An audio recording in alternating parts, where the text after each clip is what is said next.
client. Anybody name a redistributable? C++. Anywhere? .NET. I hear some mumbling, but yeah, I can make out some words. Yeah, .NET Framework, Visual C++, F Sharp, J Sharp. Common ones. All provided by Microsoft, a good framework for developing applications. Anybody know another third-party framework? Java. There you go. Should you have it on the client? I wish I didn't have to. Maybe you should virtualize that one. I don't know. I can't tell you. That one is a pain, and I know Aaron Parker, who was a Bright for him, he did tons of investigation, and he's the guy who probably ended up troubleshooting Java in AppV and Java installations in general. And actually supporting that. I realized there's a couple of caveats there. It's not, AppV does give you some benefits, but it's not a silver bullet yet.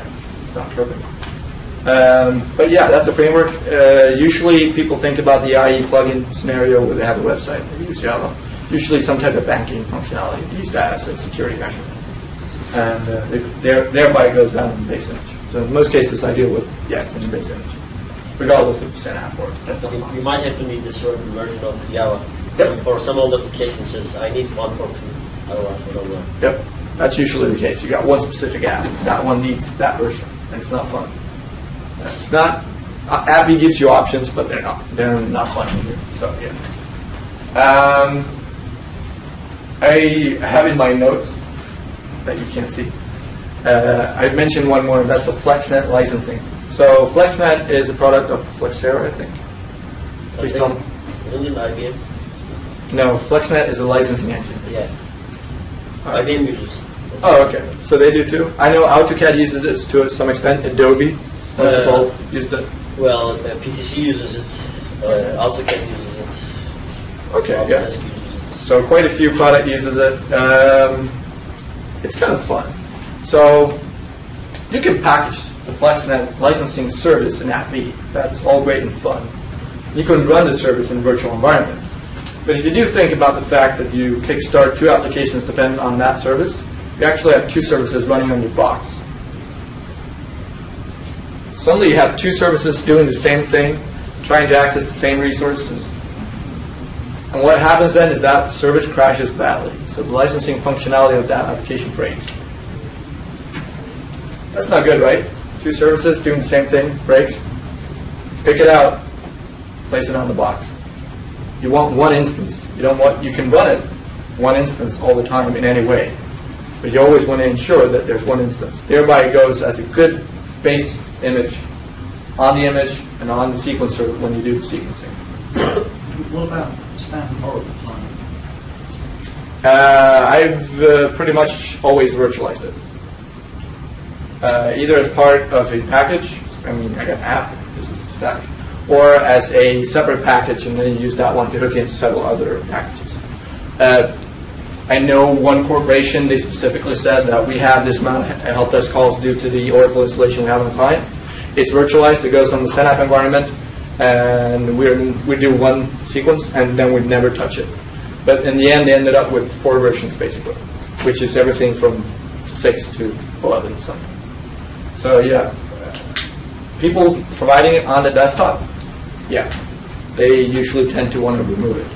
But then again, if you don't have it on the client, then again, that's an application that can actually be used by other applications. So now we come into the fun part. We're going to jump to the next step and I'll continue that discussion. So Oracle client, like Office, is something that's used by many other applications, and they often hook into it. So the AppV team, jumping over now, did lots of improvements with the 4.6 release and the Office 2010 release. They marketed like crazy. They said, oh yeah, AppV Office, great, you should use it, virtualize it, go nuts, and really sold it to them. And really sold it to corporations management. And they were like, great, we're going to do it, we're going to virtualize Office. What they did was essentially provide integration parts to the operating system, essentially placing down files and registry keys to interact with the Office application in ways that wasn't possible earlier. It wasn't a, big fix. So to give an example, one of the fixes they did was to provide a way to tell your virtualized Outlook to be the default mail client. That's cool, right? Really cool. What I thought they should have done was to provide a way to tell any virtualized application to be the default mail client. That's not the way they did it. That's what they should have done. But again, the Office team is driving this development. They did some really good improvements, providing those on a desktop, such as none of you have one. You have a traditional HP laptop. Those guys have iPads. Alright, so on a traditional base image rolled out on your physical fat client, providing a desktop experience, no, it's not a good idea to virtualize Office because there are so many ways that you use to interact with that. The Office team has not sorted out all those ways. They don't have a fix for everything. So you're going to know, depending on how advanced your Office users are, if you have SharePoint sites, if you have this integration, if you use that component, you're going to hit problems. That being said, it's a really good way to get it running on a sandbox because I want to keep those as clean as possible. So my standpoint in this one is, yeah, virtualize Office, but do it on a centrally managed system. Do it where you really want to have a clean base image. Don't do it on the fat clients because the benefit you get is not so much. Patching, not sorted out. You can't use your patching infrastructure to get patches out. You'll actually have to manually update the sequence like you did in the past. So there's no improvement in that way. So if you have fat clients out there and you want to have the latest version with the latest security fixes running on your desktop, your traditional infrastructure will do a much better job in providing Office. So AppV, Office, not so good there. So setup boxes, I made my choice clear. VDI environments, still open, not decided. I'm saying, yeah, you have a central image, just like the setup boxes, they're all in a central environment. Could be good. What if you start pushing out to local mode, right? What if you make those available offline? Better or worse? I can't tell you what to do. It's a kind of mixed environment there. So do take everything in consideration when you make your choice on the VDI environment. Oracle is pretty much like Office. There are a couple of ways, lots of ways of interacting with it. If you got developers, they might be used to doing it certain ways there, but you have to think about it. The tools you can provide, I mean, there's shortcuts in the start menu. If they open a command prompt, perhaps they don't have the tools available because we hide everything because we encapsulate. So often if you have a dependent application, you provide it as a part of a virtualized package. But just for using the tool set for developing or management, maybe. Not so certain. Anybody virtualize Office entirely? You go? How do you go? What are you doing it on? Traditional desktops or VDI? Well, I actually on set out like this, but that was Office XP. Oh, okay. So I used it 3.1 basis, so just three months of. So I would put the basic actually because I find that without V, you need to understand the dependency of other apps. Yep. That's the part that was forgotten about. So I would put the basic because people don't always understand that they've got an application which needs to be used part of Office. Yep. So I start with that. Yep. I'll tell you a fun story. So what you're talking about there is that, yeah, pretty much all applications interact with Office. That may be this very simple, I make a report and put out a Word document, right? That's a very simple thing. But if you don't have Office available and suddenly it tries to not use a file type association, but instead it uses a OLA object, for example, suddenly that's not there because you really haven't placed Office onto the operating system. Oh yeah, good. So we just made a connection, right? And because in 4.5 they released the dynamic suite composition features. Not so good. That was a downer, right? The problem is that they have some minor details that needs to be sorted out before you can provide Office as a secondary package. Pistol block entry on Aaron Parker, and that kind of resolves it. I know Office XP, that's old, but yeah, it still has the same problem. We didn't fix it in 2010 either. So yeah, now I'm going to tell you all, you're wrong. So again, I get involved when things doesn't work. I just told you a good baseline. I told you that this you should do with Office, this you shouldn't do. But what I can tell you is that when you tell me you can't virtualize your application, I'm telling you you're wrong. Because you didn't investigate, you don't understand it, and you missed some things. People always do that. I do that all the time. What I always do in a successful deployment is that if we make a decision, as soon as there's a change, we upgrade, we patch, we update the base image, we do any type of change, we reevaluate the decision to virtualize or not virtualize consistently. An application may be suitable today and may not be suitable tomorrow, and vice versa, obviously. So usually what happens is that you decide to not virtualize an application, and someday you realize that other applications are hooking into it. Office, obviously the biggest one. We got Oracle, we got Java. But depending on those decisions, on what you make, you're going to have to change your strategy. And when you think about this, yeah, I made a decision on an application. I made it based on this fact. And once you change anything, any component, anywhere, you need to reevaluate. Really think about why you made that decision. Really understand how that application really fits into your entire strategy. Just saying, no, I can't do it. That's not right. There's no technical reason you can't virtualize an application. That being said, there are some obstacles always.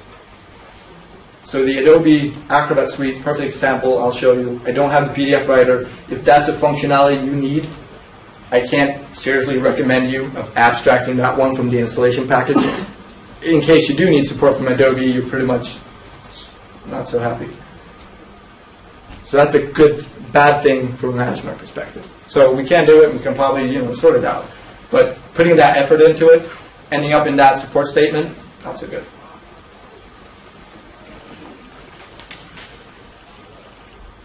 I'm on time. I don't know. I'll keep talking. Why should I use AppE? I'm telling the room that everybody said I'm using Citrix. Because everyone else is. That's great in this room. Basically, Aaron Parker, together with me, did a collection of how much documentation there's available on the net of solving things in AppE. Fixes, tricks, this is how you do it, this is how you solve it. We're about 200, so we got 200 different links sorting out different problems with AppE, basically. Now, comparing that to the Citrix Streaming Profiler, you got 20. Sorry, Simon. It's not too impressive. It's good documentation. It's mostly from Citrix themselves. And I do realize that your product is a lot more end-user friendly, let's put it that way. It's a lot more. But AppE has a great adaptation. A lot of people are using it, and a lot of things have been worked out while using it. I do think Citrix, you could kill them. You could do it. But we'll see about it. So what about infrastructure, right? I told you in the beginning, don't mix it up. So we still need to deliver it. We still need to get the application regardless of how we do the packaging. And that's the mind process you should have. Regardless of how you do the packaging, you need to deliver that application onto something. If that's a Senap box, you probably want to have an automated build using provisioning services, having an automated build for that image. You probably want to have an automated build, building an image, getting it on your endpoint. But you need some type of other infrastructure that can deliver your type of virtualized application and your traditional packaging. You will probably never end up in a scenario where you only deliver virtualized applications and thereby should have an infrastructure that can only deliver virtualized applications. Too many projects just set up an infrastructure and say, we can deliver virtualized applications. If we want to do something else, that's a lot of effort. But essentially, in the end, they will have to get something up and running. Anybody who does not have any infrastructure today up and running for delivering pretty much anything? What are you using? SCCM, Vision App, Res Automation? SCCM. Altiris. Oh, you just mix everything? Well, I work for a government organization, so yeah. The one that was cheapest that year? Okay. Yeah. So yeah, SSM was cheapest this year. Next year it's Altiris. Yeah, heard that one. Done. No, I'm going to do a demo. I'm going to show you the sequencer because they changed it. I know a couple of guys have been using it since the 3-something days. I haven't. I started in the 4.1. They did lots of changes in the SP1, so in case you haven't had the time to crack it open, Citrix, you're going to love this.